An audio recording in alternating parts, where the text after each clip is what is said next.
Hola, estamos nuevamente parte del canal Psicología, Educación y Seguridad.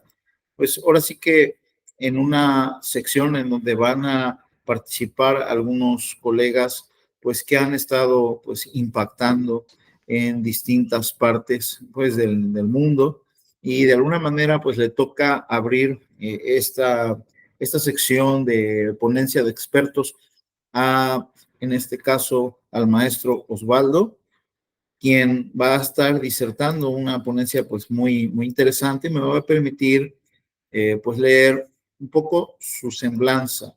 Nosotros pues lo conocemos como el maestro Osvaldo Coyoso, y él es licenciado en psicología por parte de la Universidad de Guanajuato. Es maestro en ciencia del comportamiento por la Universidad de Guadalajara. Tiene un máster en terapias conductuales en población infanto-juvenil y adultos por ITECOC, y es estudiante de la maestría en modificación de la conducta por CESA. Además, tiene diplomados en diagnóstico y terapia de juego en niñas y niños, diplomado en terapia cognitivo-conductual y diplomado en derechos humanos en niñas, niños y adolescentes. También otro diplomado en terapias contextuales. Ha trabajado para el Instituto Municipal de las Mujeres en León y también para el Hospital Infantil Federico Gómez y la Procuraduría Estatal de Protección de Niñas, Niños y Adolescentes del Estado de Guanajuato, y ha colaborado para la Secretaría de Salud en el Estado de Guanajuato y en el Hospital de Alta Especialidad para el Protocolo de Evaluación y el CONCITEC, Niños y Niñas en la Ciencia. Es consultor en despacho psicojurídico MAD y en el Centro de Análisis y Modificación de la Conducta de León. Ha impartido distintos cursos para la Secretaría de Salud, sobre todo el Poder Judicial del Estado de Guanajuato y el bachillerato militarizado, entre muchas otras cosas. Pues es para mí un honor que en este caso pues, el maestro Osvaldo nos esté compartiendo un tema muy interesante. Gracias por aceptar esta invitación después de algunos detalles de salud que has estado teniendo, colega. Un abrazo enorme. Muchas gracias por la invitación. Estoy muy complacido de estar aquí en su canal y justamente llevar este tema que para mí es muy importante de cómo se ha manejado desde un aspecto tradicional. Por eso en la semblanza que aparece es también una crítica sobre lo aprendido en algunos diplomados. En ello es, por ejemplo, el diplomado de terapia de juego, como tal, como un aspecto que nos enseña como psicólogos y nos hacen refutar procesos que no van a ser adecuados. Ahorita lo voy a explicar junto a las diapositivas sobre esa situación que estoy hablando. Excelente, pues bueno, vamos para la ponencia y espero que pues aprovechen esta experiencia que el maestro Osvaldo tiene, y vamos a decir que él es uno de los psicólogos pues mexicanos que pues también está apoyando mucho todo lo que es la expansión del conocimiento en ciencias del comportamiento, y para mí es un honor que esté con nosotros. Gracias de nuevo. Okay. Vamos a darle continuidad a la presentación sobre el manejo de contingencia de niñas y niños y adolescentes. Ahorita vamos a explicar qué es una contingencia. ¿Ok? Bueno. Ok. Hay una pregunta importante que tenemos que resolver. ¿Cómo se modifica la conducta infantil? En ese aspecto, pues explico niñas, niños y adolescentes como infantes.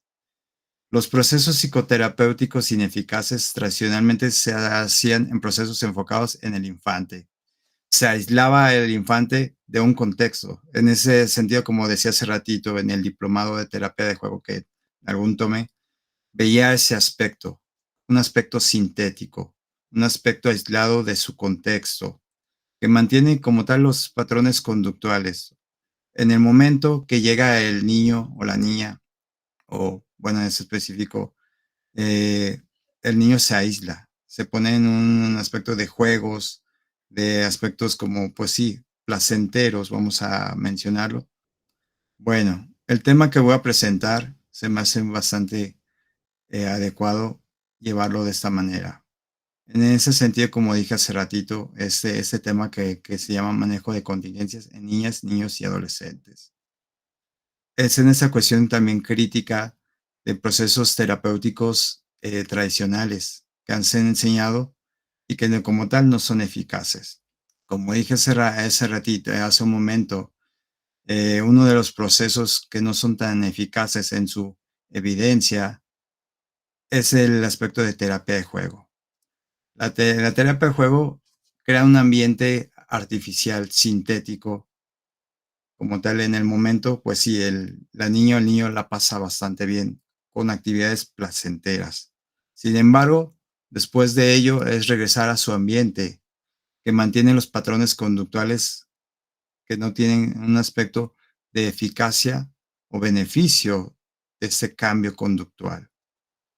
Se ha visto procesos de eficacia más adecuados. Algunos de ellos es el entrenamiento parental de manejo de contingencias.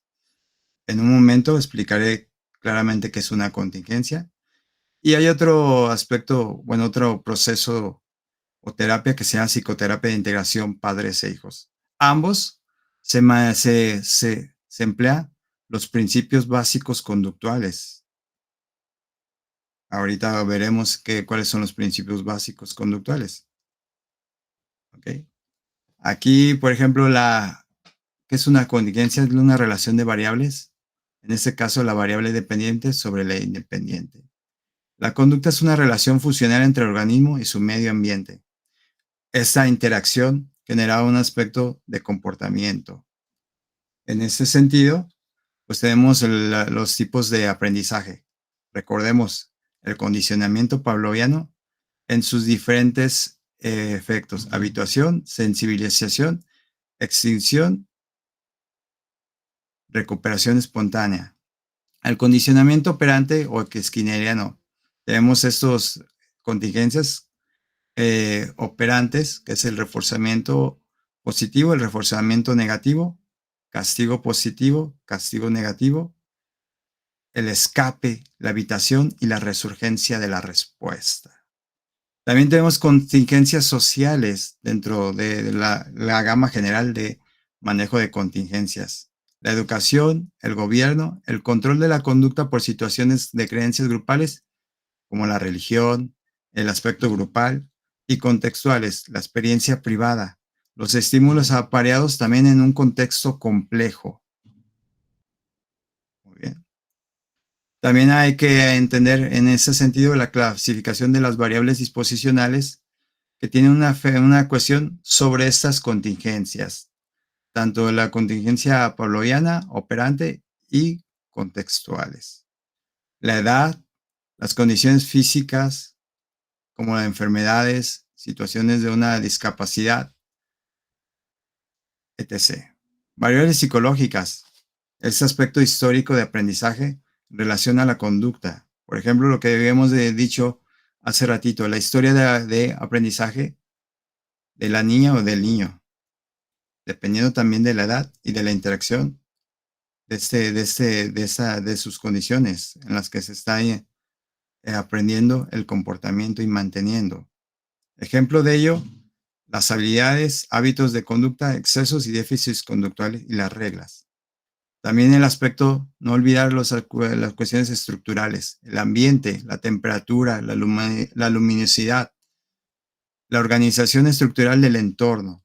Por ejemplo, como decía hace ratito, en este ambiente sintético donde va a terapia de juego, ahí pues el aspecto también de checar esas variables. Pero a final de cuentas, este aspecto de dónde se da la conducta principalmente, cómo es la condición física donde se está presentando, el hogar.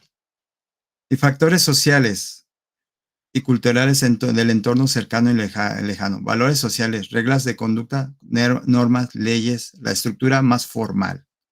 El momento histórico. Actualmente sabemos que ese aspecto histórico se está modificando constantemente.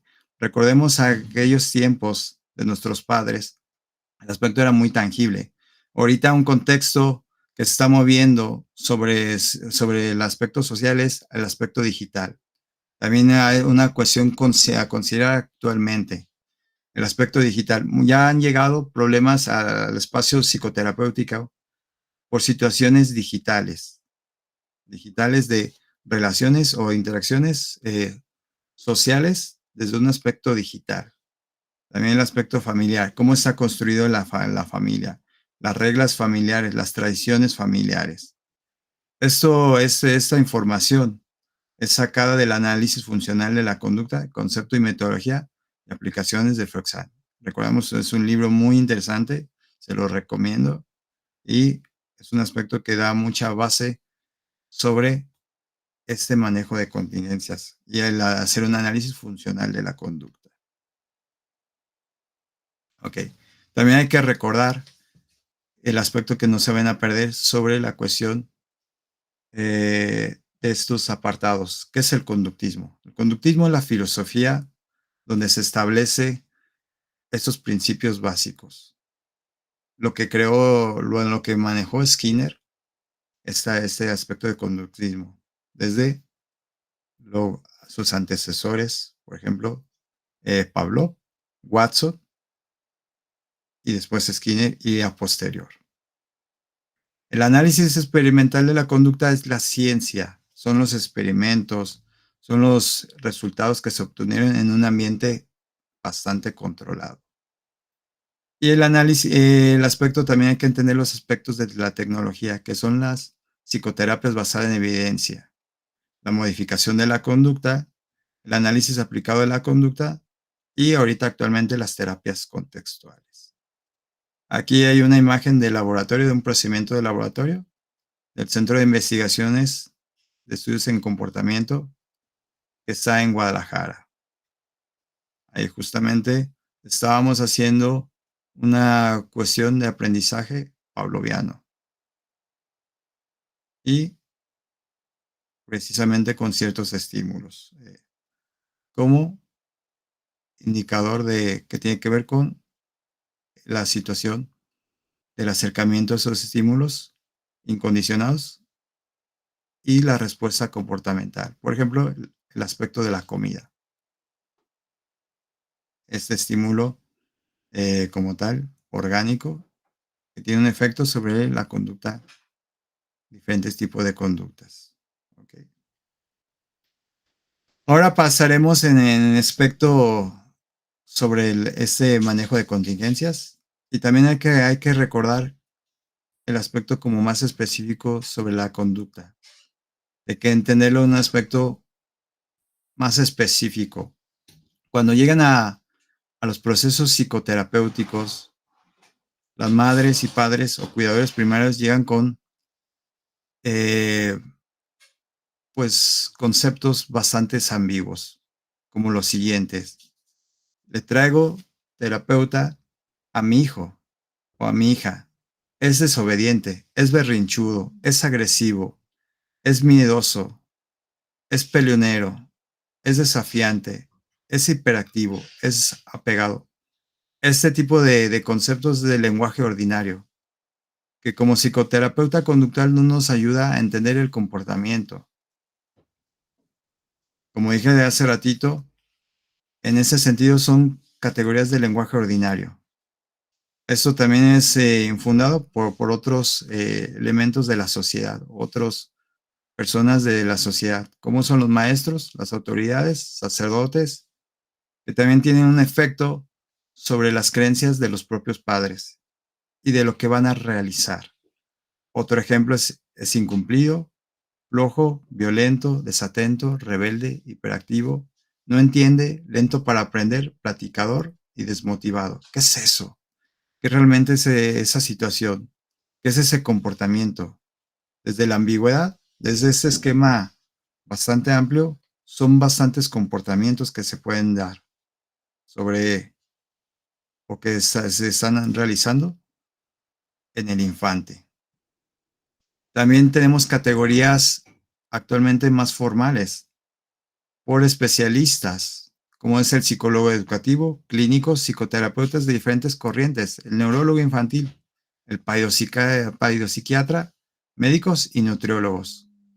Esas categorías es un ejemplo de la siguiente. Tiene baja capacidad intelectual, es limítrofe ¿ok? Tiene una discapacidad intelectual, tiene un trastorno de procesamiento del sensorial, autismo, depresión infantil, trastorno negativista desafiante, trastorno de ansiedad generalizada, etc.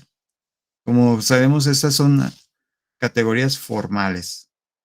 Lo podemos ver en los diferentes, principalmente diagnósticos o el manual diagnóstico de situaciones o trastornos de la salud mental.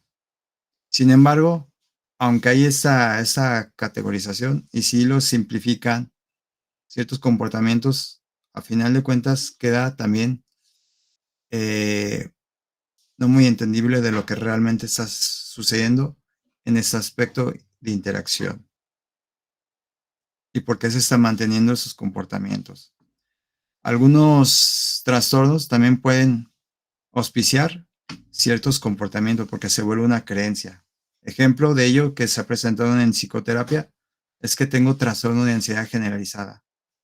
Y eso justifica, la persona usa esa creencia o esa idea infundada por un especialista como algo permanente, como algo que está ahí dentro del cuerpo y no un aspecto de interacción sobre su medio ambiente. Aísla esta cuestión y lo ve como un propio, como parte de él.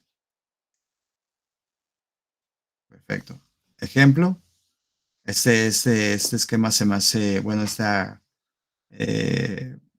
pues dibujo se me hace muy adecuado sobre cuando llegan los profesionistas en diferentes áreas. En ese sentido es sobre una idea poniendo tiene una disfunción cerebral. Y otro especialista, otro profesionista más del sentido médico tiene una encefalopatía. Y los padres llegan a este aspecto, a esta deducción. Ok, tiene esta situación. ¿Y qué puedo hacer para cambiar la situación de mi hija o de mi hijo? ¿Cómo puedo hacer, tener los recursos que me pueden ayudar a un mejor manejo y un beneficio sobre la situación de la niña o del niño? También la cuestión de no aplicar las adecuadas contingencias por un experto conductual, nos podemos encontrar con este tipo de situaciones. Este esquema se me hace bastante divertido. Por ejemplo, voy a extinguir la conducta del consumo excesivo de galletas. Ignoraré su comportamiento. Aquí claramente se ve, al ignorar, esa conducta realmente no se está extinguiendo. Se está reforzando, está aumentando el consumo. Y un efecto también, claro, hacia su corporalidad. Aquí el tiempo pasa, 3 meses después, y vemos este efecto. Aquí les voy a presentar un caso sobre una situación de proceso terapéutico que en algún tiempo tuve. Obviamente los nombres se cambiaron para mantener el consentimiento informado. Y es el caso del siguiente, el caso de María. María tiene 7 años y no hacía las actividades académicas encomendadas. Se sale de clase sin permiso y algunas veces interrumpe cuando alguien participa en clases. Se pelea con sus compañeros y a veces le roba algunos útiles escolares. Cuando le llaman la atención, su maestra le dice groserías o una indicación sobre su comportamiento, pero desde un aspecto despectivo. Por lo tanto, la maestra le llama la atención diciéndole que debe hacer caso porque si no, le va a ir bien en la vida.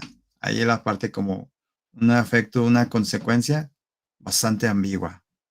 Algunas veces la sostiene fuerte para que no les pegue a sus compañeras y la castiga no dejándoles salir al recreo, que no tenga acceso a la clase de deportes. Por otra parte, sus padres manifiestan lo siguiente, que no quiere hacer sus deberes, como ayudar también a cuidar a su hermana, en este caso le pusimos el nombre de Claudia, y no quiere ir a la tienda. o no le quiere ayudar a limpiar la casa.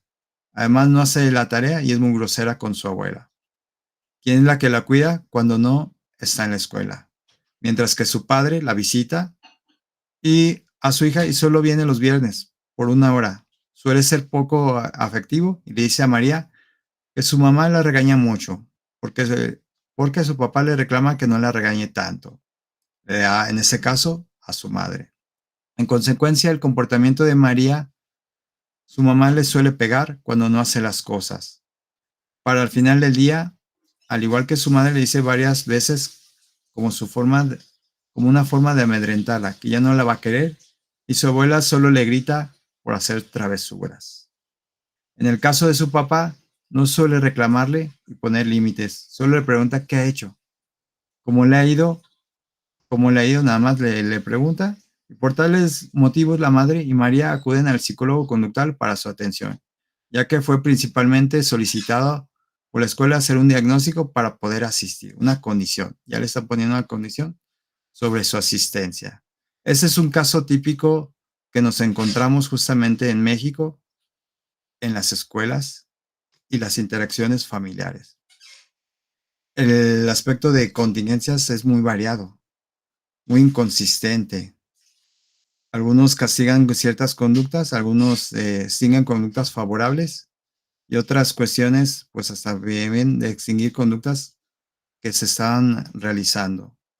Por ejemplo, en este caso, recordando a María, la niña tenía esta conducta favorecedora de eh, hacer dibujos, de hacer aspectos artísticos. Sin embargo, en esa cuestión de castigo, disminuir ese comportamiento, sus padres no reforzaban y al contrario, castigaban y en alguna cuestión se extinguían porque le quitaron el material. O sea, no tenía contacto con esos estímulos que favorecían que se diera esta conducta.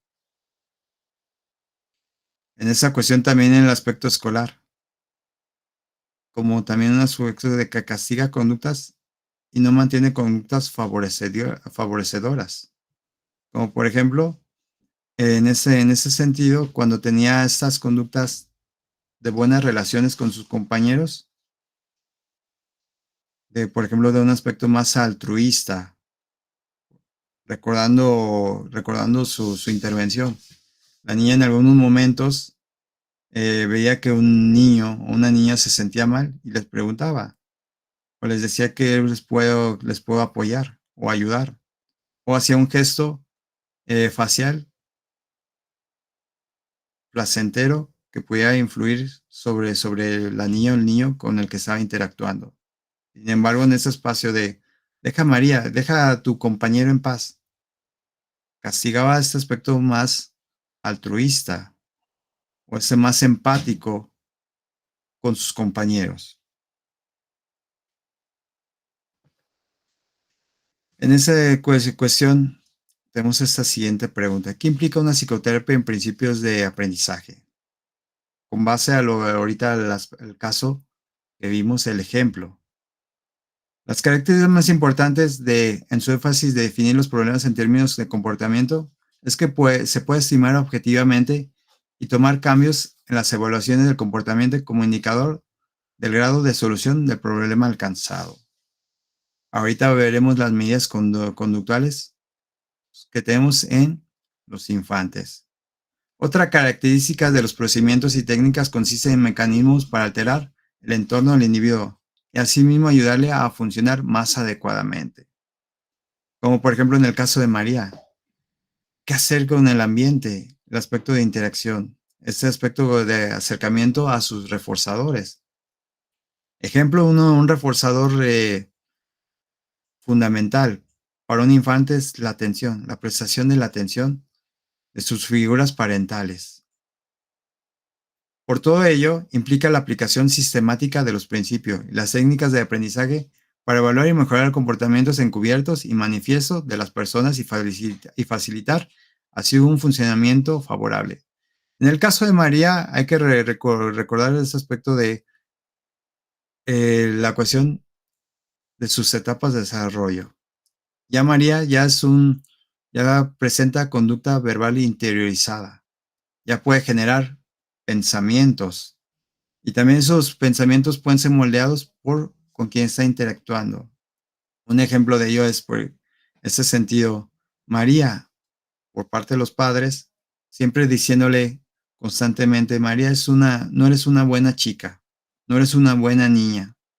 Entonces, en eso van a influir el tipo, la morfología o la topografía del pensamiento, esa conducta verbal interiorizada. Entonces, ella también ya gestionar sus propios pensamientos de ese tipo. Es que soy mala niña. No soy una buena niña. Me porto mal. No soy suficiente. Soy una niña desobediente. Entonces ya va generando este pensamiento también bastante negativo y que va a tener efectos también en sus conductas externas, las que son fácilmente de observar por otra persona. Entonces, por ejemplo, una conducta más reactiva. Decir, es que no soy tan buena, entonces no hago nada. Entonces ahí está la niña pues no haciendo su tarea. Lo que podemos observar fácilmente eh, por con quien está interactuando o principalmente también por el psicoterapeuta. Cuando solicita evaluar el comportamiento como tal en sitio. Estas técnicas se han aplicado eficazmente para ayudar a los progenitores a que enseñen a sus hijos a andar, a desarrollar de las destrezas lingüísticas, como dije hace ratito, esas estrategias lingüísticas, tanto de pensamientos o externalizadas, de una manera más favoreciente y que ayuden en aspectos como, ejemplo, tareas domésticas, que tengan un aspecto de eficacia también con metas claras, metas específicas, que realmente tengan un beneficio en el comportamiento psicológico.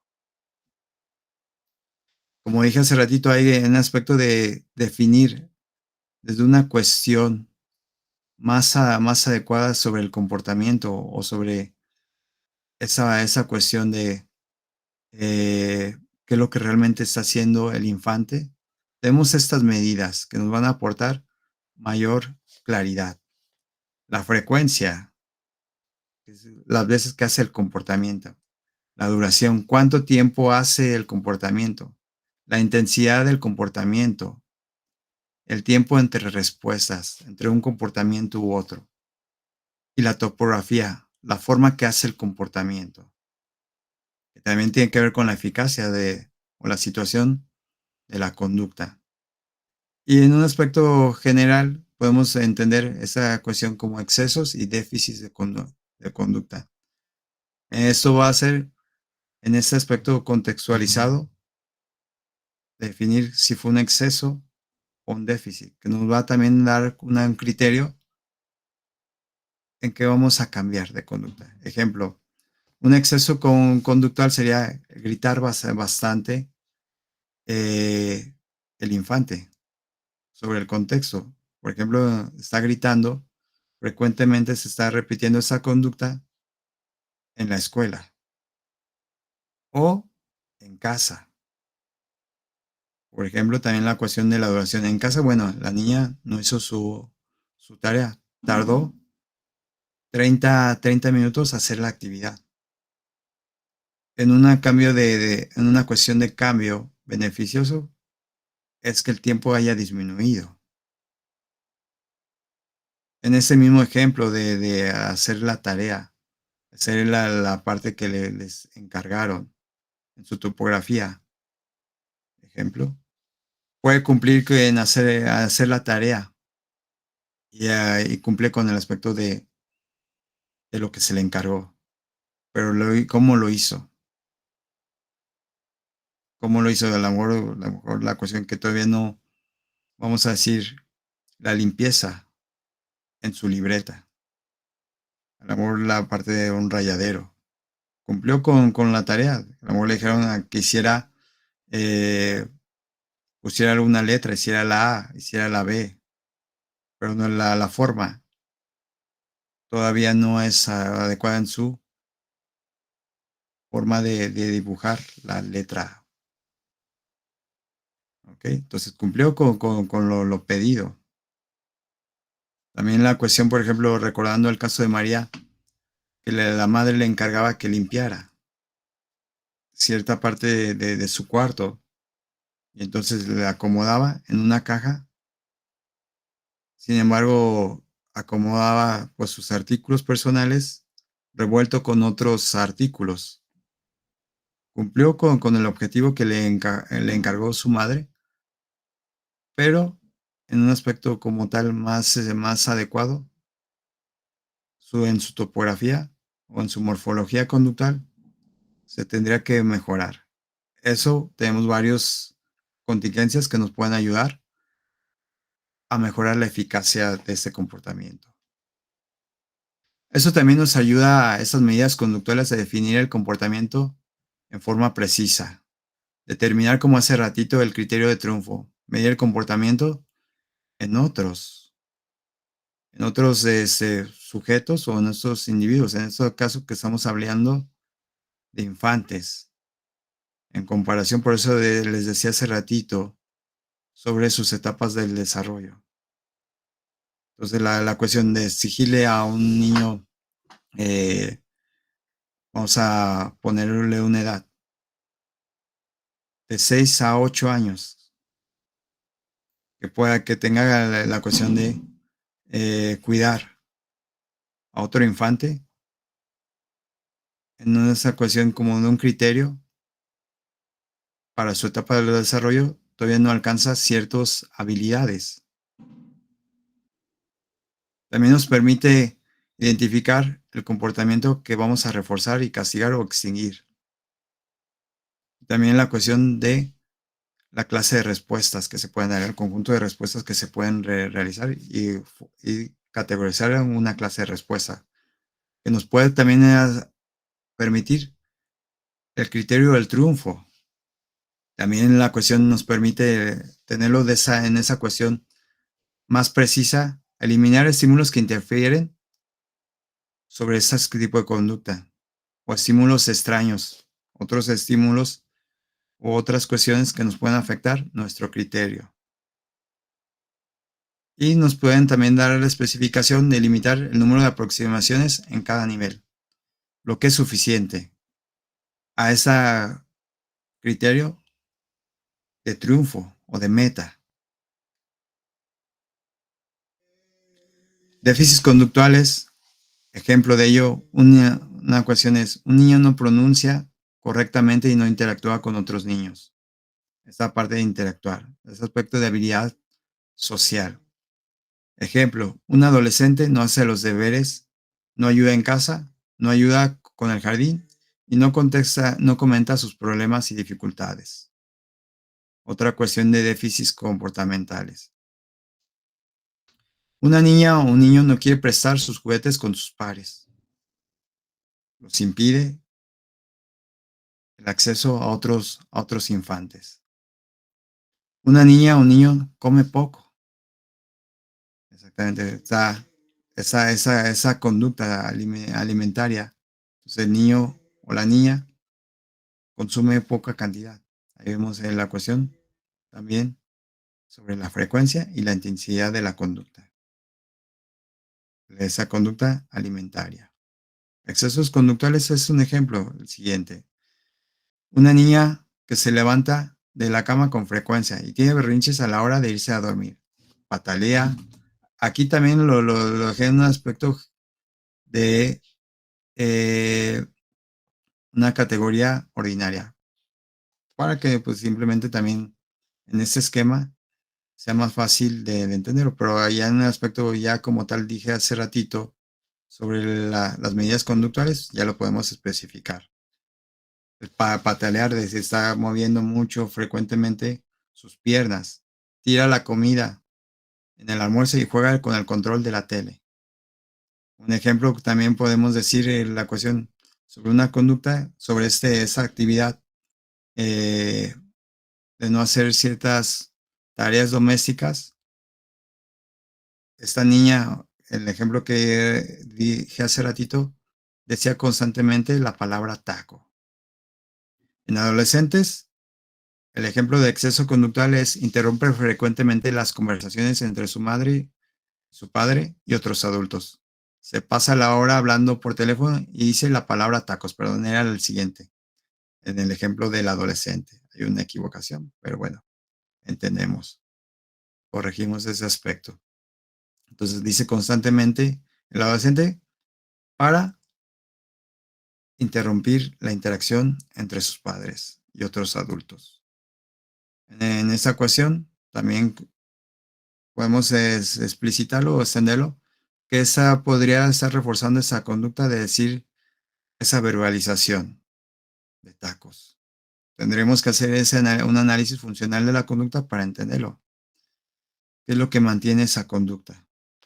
El siguiente ejemplo de un exceso conductual es el siguiente. Un niño que practica fútbol tiene pensamientos negativos. Por ejemplo, si fallo, pierdo. Y sufre de ansiedad. La respuesta de la emoción en una cuestión en que es una emoción, como tal, lo vamos a entender en términos de respuesta fisiológica. Pulsaciones aceleradas, sudoración en las palmas, antes de hacer un golpe importante que va a ser efectivo para anotar un gol, por ejemplo, o un pase entre sus compañeros. También una de esa respuesta fisiológica que podemos entender como, por ejemplo, otras, la tensión muscular es una de ellas. La piloración, que se ponen los vellos salteados. El llanto también puede ser parte de la emoción de la respuesta fisiológica. Ahí también la cuestión en la parte terapéutica se hace este tipo de análisis para el cambio de conducta. Primero hacemos una línea base. Aquí explícito que podemos especificar diferentes conductas a través del tiempo. Eso para tener la claridad cuando hacemos el cambio o comportamental y medirlo y ver si el efecto de nuestra intervención terapéutica se está dando. Para también si realizamos una modificación de nuestro tratamiento.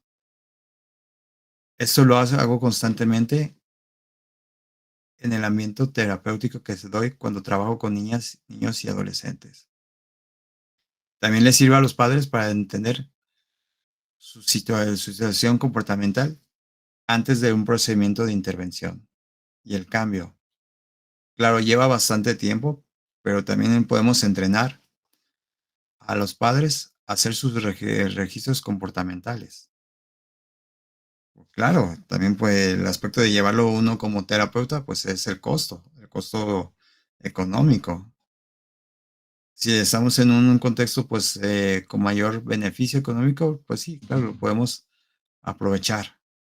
Pero sabemos que en algunos procesos psicoterapéuticos en México pues se va a pagar una cantidad que no es adecuada en el aspecto del beneficio económico para el terapéutico y el esfuerzo que hace. También parte del comportamiento como psicoterapeuta, que uno se va adaptando al aspecto contextual. Sin embargo, por eso mencioné hace ratito que podemos apoyarnos del entrenamiento con papás para que hagan sus registros comportamentales, sus medidas conductuales de frecuencia, duración, tiempo entre respuesta, la topografía, o también como un aspecto cualitativo a final de cuentas. Si llevamos bastante esfuerzo, o sea, este esfuerzo por parte de los padres, y que también puede ver con su contexto porque tengan que trabajar, lo podemos dejarlo de forma cualitativa. Sin embargo, nosotros tenemos que tenerlo también, pues esta cuestión como más medible.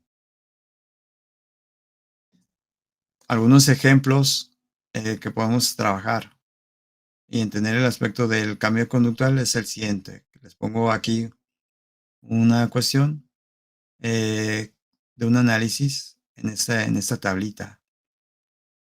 Ejemplo, una niña se para muchas veces de clase y hace gritos. Estímulo antecedente. El maestro está tratando de explicar la clase de historia en forma narrativa. La respuesta que se da, el niño o la niña se para de veces y hace ruidos. En esta cuestión, ¿qué consecuencia o qué contingencias está generando ese tipo de comportamiento? El ejemplo es el siguiente. El maestro le dice que se siente y sigue hablando sobre su clase. Algunas veces le dice que lo mandará a la dirección.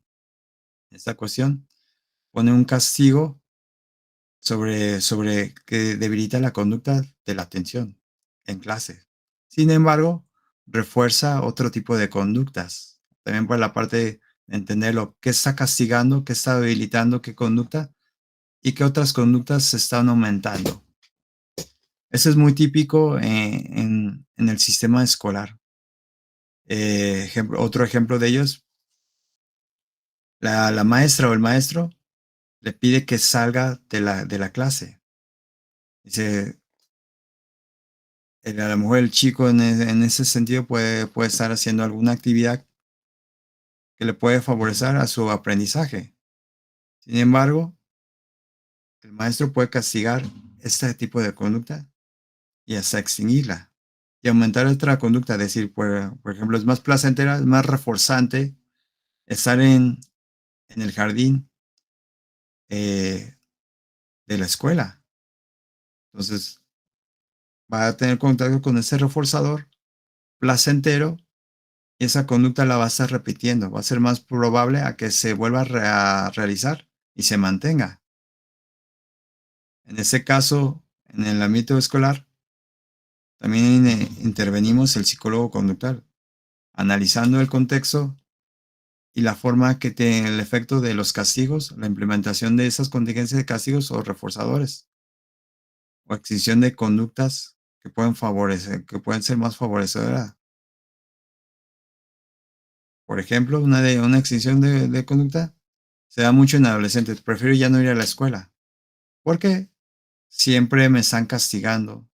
Siempre ya no me acercan a mis reforzadores. Por ejemplo, la aceptación social. Ejemplo más específico, en el aspecto de, por ejemplo, de quién administra la contingencia, el maestro. Decirle con otros compañeros, la aceptación social. Muy buen trabajo. Eres inteligente. Estás haciendo bien las actividades. Tienes habilidades. Me gustó tu trabajo. Y si ya no tiene contacto con esos reforzadores, va a entrar la parte de la desertación social en el ámbito escolar. Otro ejemplo es una niña golpea a su madre y siempre la regaña. La madre le grita que se comporte y le dice que no sea vulgar. Pues está hablando con los profesores sobre su conducta. La niña se la abalanza, gritando y tratándola de patear.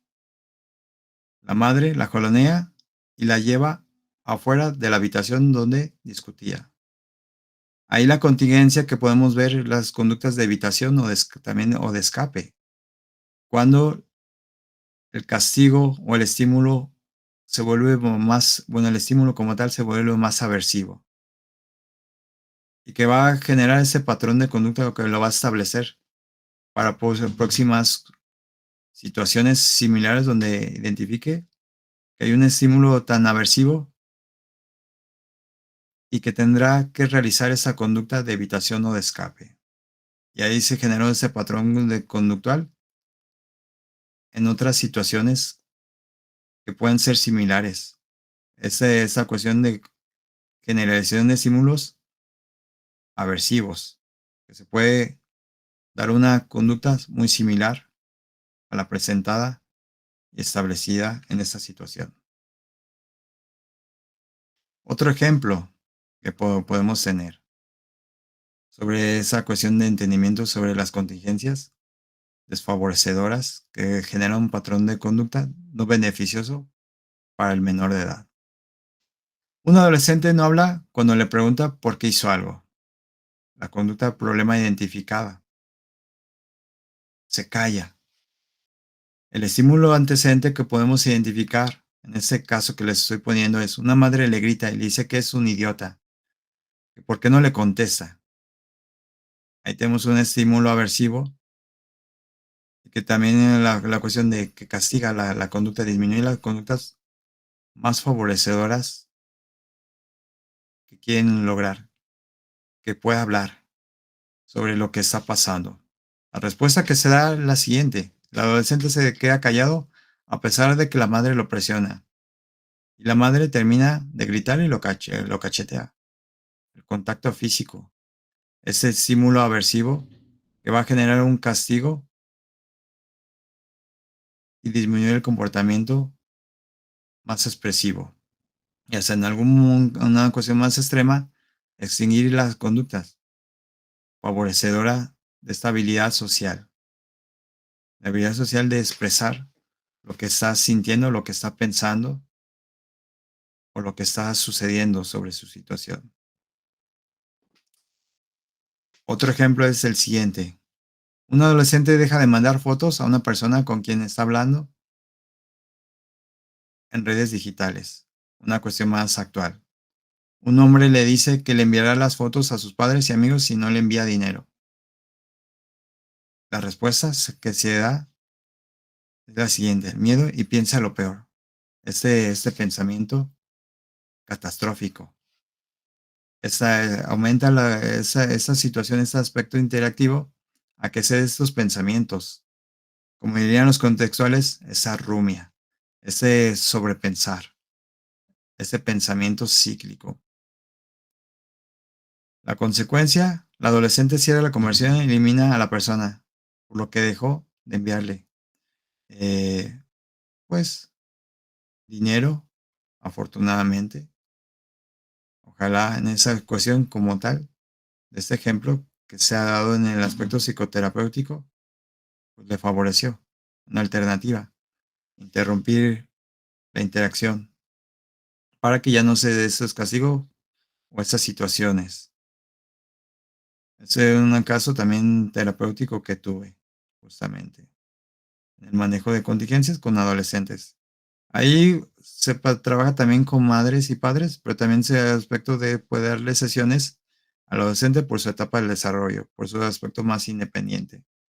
Sin embargo, siempre nos tenemos que respaldar desde una cuestión legal con las figuras parentales o el cuidador principal. No hay que olvidar que estamos bajo una estructura también legal. Un niño deja de hacer su tarea y empieza a tener muy malos resultados en la escuela. El estímulo antecedente es el siguiente. El niño tiene que hacer la tarea, pero se acuerda de que su padre lo premiaba o ahí lo pongo en rojo porque hay que entender que premio no es igual a un reforzador. En una cuestión generalizada, pues así lo dejamos. El reforzador a la mujer sea un estímulo verbal. Muy bien, hijo. Qué bien que hiciste tu tarea.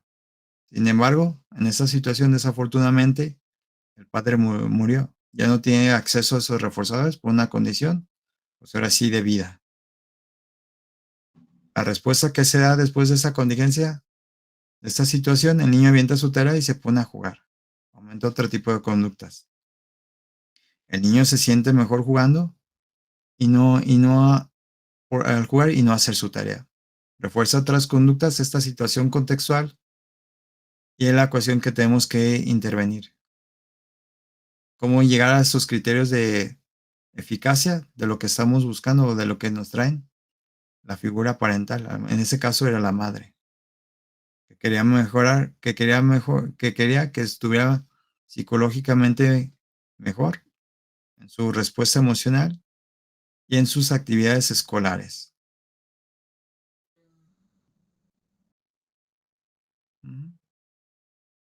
Hay que recordar el aspecto de manejo de contingencias, lo que tenemos, como dije hace ratito, el condicionamiento pavloviano, respondiente, el condicionamiento operante y los procedimientos de contingencia, extinción operante. También tenemos varios procedimientos que podemos emplear, dependiendo de la medida conductual, los de razón o los de intervalo. Eso va a depender, varios programas van a estar interactuando, pueden ser mixtos o múltiples, o compuestos, o concurrentes. Pues, en el aspecto como más cotidiano, realmente varios procedimientos o varios contingencias se pueden dar a la vez. Por eso les pongo esta tablita, esta diapositiva, perdón, que no solamente se puede dar nada más uno, como aislarlo. Ya son muchas variables con las que tenemos que estar analizando. En la cuestión del análisis experimental de conducta sí lo podemos ver claramente, cómo se dan esos diferentes tipos de contingencias o tipos de aprendizaje, tanto pavloviano como la cuestión operante. Estas contingencias se pueden enseñar a las figuras parentales, como dije hace ratito, que han sacado del análisis experimental de la conducta, como son las aproximaciones sucesivas, el entrenamiento de imitación, el reforzamiento diferencial y el reforzamiento de tasas bajas. Reforzamiento diferencial de conductas incompatibles, el control de estímulos que tienen efectos sobre la conducta, y las operaciones motivacionales como la decisión. Y también hay que recordar el uso del castigo. Notemos que tener como una cuestión de intervenciones de manejo de contingencias de manera constante, el castigo positivo o la extinción conductual. Porque también tenemos que nosotros basarnos en consideraciones éticas y sobre sus efectos que pueden tener sobre el comportamiento psicológico. Como dije hace ratito, aquí para que se entienda mejor lo que estoy explicando, el ejemplo es el siguiente. El uso excesivo de regaños, el bloqueo de la respuesta, el ejercicio contingente, una actividad eh, física como un castigo, o la sobrecorrección, como una técnica conductual, pero de manera excesiva. Ejemplo, una niña o un niño se le pide que recoja su cuarto. Sin embargo, tienen que pasar bastante tiempo o acomodar de manera demasiado específica su cuarto, sus, eh, sus cuestiones, por ejemplo, sus, su ropa, por ejemplo, sus crayolas que había dejado, pero es demasiado. Puede ser demasiado y que de alguna manera puede disminuir otro tipo de comportamientos o hacer esa actividad que nosotros buscamos como un criterio excesivo. Entonces, también tenemos que pues, especificar el criterio de manera razonable. Por eso tenemos estas consideraciones éticas. Mantener un tratamiento humano seguro, una alternativa menos restrictiva, un derecho a tratamientos eficaces y políticas de castigo y procedimiento y protección del procedimiento. Siempre mantener el aspecto de la protección infantil. Ejemplos de estos manejos de contingencias son los siguientes. El encadenamiento de conductas. La definición que es un encadenamiento es el siguiente. La secuencia de respuestas discretas asociadas con una condición de un estímulo particular. Es una respuesta discreta, por ejemplo, como dije hace ratito en las medidas conductuales, tenemos la frecuencia. ¿Cuántas veces hizo esta conducta? El principio que se basa el encadenamiento es contingencia de reforzamiento y reforzadores condicionados, para que sea esa consecuencia de esa cuestión operante. Antes de empezar, hay que construir y validar el análisis de la tarea, observación de otros y consultar a expertos también sobre el comportamiento de la cadena. Ejemplo, en una actividad deportiva, el golpear el balón. ¿Cómo lo debe de golpear? La topografía o la morfología conductual. Claro, si nosotros tenemos ese aspecto de eficacia de esta conducta deportiva, nos podemos apoyar o consultar a otros expertos para que sea el encadenamiento de conductas. Entonces también la evaluar en ese sentido sobre esas conductas, sobre cómo lo está haciendo el infante.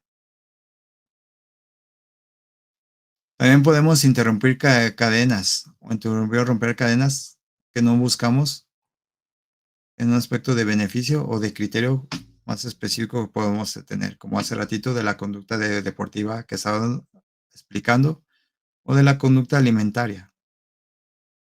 Ejemplo de ello, en ese de identificar el estímulo discriminativo que puede tener un efecto contrario a lo que buscamos. En la conducta alimentaria, por ejemplo, el niño está con su celular.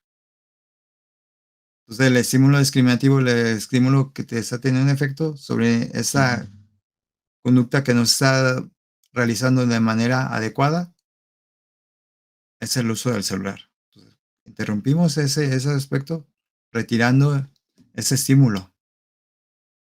Y también identificar otros estímulos que pueden afectar esa conducta más efectiva. Como dije hace ratito en la explicación de la conducta alimentaria o de la conducta deportiva.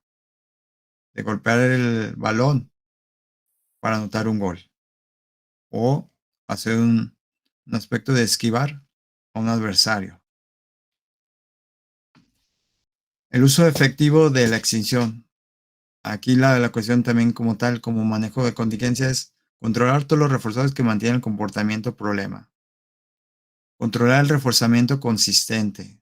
Combinar extinción con otros procedimientos. Hace ratito mencioné la cuestión del reforzamiento diferencial de otro tipo de contingencias, de otras conductas que queremos cuando aplicamos la extinción. Y como dije hace ratito, también hace unos momentos, reforzar otro tipo de conductas o tener acercamiento a otros reforzadores que les pueden beneficiar. También la cuestión que se puede dar es el estallido conductual o el pico de conducta. Aquí sí me gustaría pararme a explicar eso porque también en el aspecto terapéutico esto es una cuestión muy importante a tomar en cuenta. El infante, antes de llegar a nuestra psicoterapia, puede tener un patrón de conducta pues bastante definido. Y al hacer ese intervalo, ese cambio conductual, va a haber un estallido, un pico conductual de cambio. Pero ese pico lo podemos, en el aspecto del análisis experimental de la conducta, lo podemos ver claramente. Que se va a parecer como va a aumentar como algo muy contrario a lo que estábamos buscando. Sin embargo, nada más en la cuestión como tal terapéutica tenemos que soportar ese pico, ese estallido conductual. En ese caso se lo explicamos a los padres, que puede dar como un efecto como contrario o adverso a lo que se estaba buscando. Además, la cuestión de mantener la contingencia estable que estamos intentando cambiar. Y ese aspecto comportamental va a tener su decremento de manera importante. Y se dé esa cuestión, ese cambio comportamental de lo ya esperado. También la cuestión es incluir a otros familiares, porque también al final de cuentas sabemos en nuestra interacción, no solamente son los papás los que están manejando esas contingencias de una manera, bueno, sí, ya en este caso terapéutica, con conocimiento, pero los otros familiares no tienen el conocimiento, entonces podemos apoyarnos de los propios padres para que expliquen esas contingencias a su manera y puedan tener una mayor eficacia sobre el cambio de conducta del infante. Otro punto importante es no extinguir otras conductas por error y mantener la baja frecuencia del comportamiento extinguido. Se puede otra vez dar la renovación de la conducta, claro, aunque se haya extinguido, si otra vez hay otras variables, otros estímulos que pueden renovar la conducta, tenemos que tener la cuestión de, bueno, se puede otra vez dar el comportamiento, pero ya a menor medida. Y también es importante en esta diapositiva no utilizar la extinción cuando ese comportamiento puede ser imitado por otros o si el comportamiento se extrema. Como dije hace ratito en el ensayo conductual, en esa búsqueda de extinción. Y si hay otros en los menores de edad, por ejemplo, a nivel escolar, una conducta de evitación o de escape que puede influir desde una cuestión imitativa sobre la conducta de otros. También la cuestión de otra técnica, otra contingencia es el entrenamiento de comunicación funcional. La definición es la siguiente: establecer un comportamiento apropiado de comunicación que compita con comportamientos, problemas evocados. En esta cuestión, una operación, una cuestión que puede favorecer otro tipo de situaciones sobre una comunicación más efectiva. Ejemplo, en esa cuestión, que el programa de reforzamiento sea constante. Demos aproximaciones sucesivas como pistas para que se dé una comunicación más adecuada. Reducción de otros comportamientos de la comunicación que no puede ser tan efectiva. Ejemplo, los gritos. Y al final de cuentas podemos adelgazar el programa de reforzamiento. Sí tener nuestros reforzadores muy específicos en una cuestión de amplitud al principio y más adelante un aspecto más concreto de, por ejemplo, gustos, alimentos, actividades, ya de una manera en menor medida, pero sin, en esa cuestión, siempre estar evaluando que no se pierdan el acceso a los reforzadores más eficaces. También la cuestión de, por ejemplo, tener la cuestión como ese antídoto, tener en cuenta lo que puede decrementar o disminuir el comportamiento, que lo tenemos como operaciones motivacionales. Operaciones de establecimiento pueden ser operaciones de abolición. Las de establecimiento son esos eventos contextuales o que están en el ambiente que pueden incrementar la efectividad de la consecuencia que nosotros esperamos. Una operación de abolición son los eventos que pueden reducir la efectividad de una consecuencia. En ese caso, en la aplicación de contingencias, como por ejemplo, de reforzamiento de castigo. ¿Ok? ¿Se entiende? En esa cuestión. Ejemplo, en la conducta alimentaria, una operación de abolición que se puede dar y disminuir la efectividad, aunque apliquemos una contingencia favorecedora, es que el niño pues ya esté saciado, o el infante esté saciado, que ya haya comido. Aunque tú le des ese aspecto de aproximaciones sucesivas, de acercarlo al alimento, o de hacer un ambiente pues bastante más estimulante, cómo preparamos el alimento. Y si el niño tenga esa cuestión, que esté saciado, que ya haya comido, puede tener un aspecto que puede disminuir la eficacia. Entonces también podemos preparar desde antes para tener operaciones más favorecedoras, más motivacionales. Que conocemos, como hace ratito mencioné, operaciones de establecimiento que incrementan la efectividad. Ejemplo, que el niño se le dé su alimentación, ya pasaron ciertas horas, vamos a poner un ejemplo, 4 o 6 horas, y no haya tenido acceso a otros alimentos, como le decimos en México, las chucherías. Pues ya el niño, a lo mejor, en ese aspecto de estimulante, más estimulante, va a aumentar la eficacia porque no está saciado. Otra técnica, otro manejo de contingencias dentro del comportamiento infantil es el realizar contratos conductuales. Este lo ha aplicado de manera muy adecuada, principalmente con adolescentes. especificar qué actividades tienen que hacer y qué acceso a reforzadores se pueden obtener. Ejemplo de una situación específica de terapia conductual. Un adolescente se le había dicho que hiciera ciertas actividades como la limpieza de su cuarto. Entonces se estableció de manera tangible en una hoja que tiene que hacer lunes, miércoles y viernes a tal hora y puede salir, por ejemplo, con su novia, que era su reforzador. La cuestión de ese sentido de su efectividad es mantener el contrato y que sea consistente. Desafortunadamente en esa situación se puede tener eh,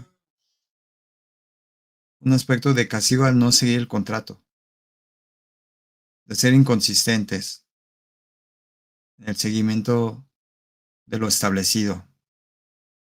Entonces el contrato conductual va a perder su efectividad. En este caso del adolescente, en esa situación que les estoy exponiendo, no se siguió lo que se había establecido. Aunque el adolescente y sus actividades del hogar, el padre no le permitió ir con su novia, interactuar con su novia. Entonces el adolescente, pues bueno, se aumentó otras conductas de reclamos, decirle, ¿para qué hago? ¿Para qué fui a psicoterapia si no se está cumpliendo con el contrato? Perdió su efectividad. También otra cuestión, otras técnicas, otras contingencias eficientes que se han mostrado es la economía de fichas, porque la mayoría ya los conoce el uso de esta técnica comportamental, de tener puntos que mantienen, aunque no se lea el reforzador como tal tangible, las fichas tienen un similar efecto. En esa cuestión, el juntar las fichas y que tenga acceso al reforzador que está esperando el menor de edad, el infante o el adolescente. Y tener un efecto sobre el cambio sobre su conducta. ¿Okay? Muy bien. Pueden ser fichas o puntos y estarlo ahí. Este aspecto tangible va a generar que, que no sé, como dije hace unos momentos, aunque no sea el reforzador que el chico estaba buscando, ejemplo de tener acceso a una situación recreativa de ir a jugar y que vea que sus puntos o sus fichas lo van a ayudar a lograr su reforzador. Va a mantener, además adelante, estas conductas. Entonces, en esta cuestión en nuestro diseño, seleccionar la ficha, identificar el comportamiento objetivo y las reglas. Seleccionar un menú de reforzadores de respaldo para cualquier situación que nos esté dando ese aspecto de mantenimiento de la conducta que nosotros tenemos como criterio. Establecer una razón de cambio y escribir los procedimientos. Probar el sistema antes de implementarlo. Como dije en esa presentación, hacer una línea base. Una línea base y hacer un corte de nuestra intervención. Si realmente está teniendo un aspecto de eficacia. Si es eficaz, continuamos con este modelo o esta intervención. Ya un aspecto ya como más establecido sobre nuestra intervención. Y vemos que el crecimiento del comportamiento esperado se está dando. ¿Okay? Eso es una técnica bastante usada que que podemos entrenar a los padres también en el hogar y explicarle claramente con fichas o puntos. Se va dando bastante bien. Ese es como total un ejemplo de un proceso de psicoterapéutico conductual más eficaz que se va dando. Sí, en esta cuestión pues, que quiero como tal, voy a dejar de compartir porque es la cuestión de los ejemplos de una psicoterapia comportamental más favoreciente. Aquí la cuestión, quiero hacer un aspecto crítico. Vamos a dejar de compartir, permíteme, ahí está Hugo. Ya está Hugo aquí presente. La parte crítica aquí que yo me he estado, pues ahora sí, dificultando. Aunque nosotros expliquemos estos procesos comportamentales, la psicoterapia, pues como tal, que ha tenido problemas de manera, por aspectos contextuales, ha sido esa cuestión de que los padres hagan esas contingencias, que realmente estén involucrados. Entonces, de los procedimientos que más se dejan o más se interrumpen, sinceramente, son los procedimientos con menores de edad. Entonces, con adultos se puede dar un aspecto bastante adecuado de enseñar contingencias, pero los padres, por situaciones de trabajo, situaciones de poner excusas, desafortunadamente, muchos de estos procesos se van a interrumpir, se van a ir.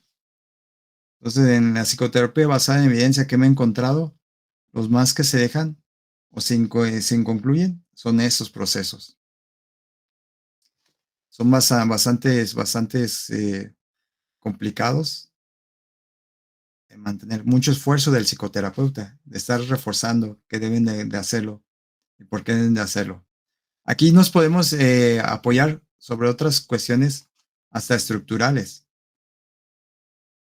Actualmente, pues tenemos una ley en México de defensa de derechos de niñas, niños y adolescentes. No es que lo tengo que hacer, no, es tu obligación hacerlo. Darle el aspecto, por ejemplo, recreativo, la alimentación, buenos cuidados. Bueno, espero que les haya gustado. Hugo. Muchas gracias. Ahora sí por escucharme. Y como dice Hugo, ahorita vengo en una situación médica. Yo también estoy trabajando mis propios procesos. Por ejemplo, el aspecto de darme a entender. Sinceramente, es un gran logro. O sea, conectar las palabras por una situación cerebral que tuve. Entonces ahí se junta una condición física sobre mis conductas. Pues es admirable realmente el esfuerzo que has hecho, una ponencia brillante, tomando en consideración las múltiples variables que influyen en un proceso de modificación de conducta de infantes y adolescentes. Yo creo que está muy completo y lo has explicado bastante bien. Felicitarte y agradecerte por este espacio. También pues, reconocer tu trayectoria, reconocer tus aportaciones a la ciencia psicológica y que de alguna manera pues también estás participando en ICAPSA. Igual cuéntanos si tienes algunos proyectos ahorita, tu módulo que ahí tienes, pues lo que estés haciendo, lo que nos quieres compartir. Igual, pues para ir cerrando. Exactamente. Pues seguimos, tenemos establecido para el 6 de abril el análisis de la conducta aplicado en esa cuestión de los principios básicos, justamente muy similar a lo que expliqué, ya de una cuestión no tan enfocado a infantes, sino a otro tipo de situaciones con las personas. Aquí, muy, pues ahora sí de presumir lo básico, o sea, realmente tenemos las investigaciones, los metaanálisis, claro, hay que estarlo checando, pero es cuando te impresionas mucho de esa situación de lo que estamos aplicando de la psicoterapia basada en evidencia. Hace ya bastante tiempo se manejó de manera muy adecuada. O sea, cuando lo veo y lo leo y digo, wow, o sea, cosas que actualmente, y claro, por eso es la evidencia científica, aunque el tiempo se adapta al aspecto pues histórico, pues sí, lo que dijo Skinner o otros investigadores, pues sigue empleándose bastante. O sea, aquí es cuando digo, wow, es impresionante. Por ejemplo, en la conducta verbal interiorizada, ese pensamiento, en lo contextual, Skinner ya lo venía manejando. Ya se da como la actualización en los tiempos actuales, en estas psicoterapias basadas en evidencia, tomando otras cuestiones, pero Skinner, desde lo más básico, ya lo venía manejando. Muy bien. Bueno, felicitar al maestro Osvaldo por pues esta ponencia tan buena, y espero que ustedes igual si tienen algunas preguntas o algo, las puedan hacer o comentarios en la caja de comentarios. Agradecerles también a los que nos vean en diferido, ya que esté lista esta grabación. Y pues un abrazo a todos. Vamos a ir cerrando por aquí la grabación.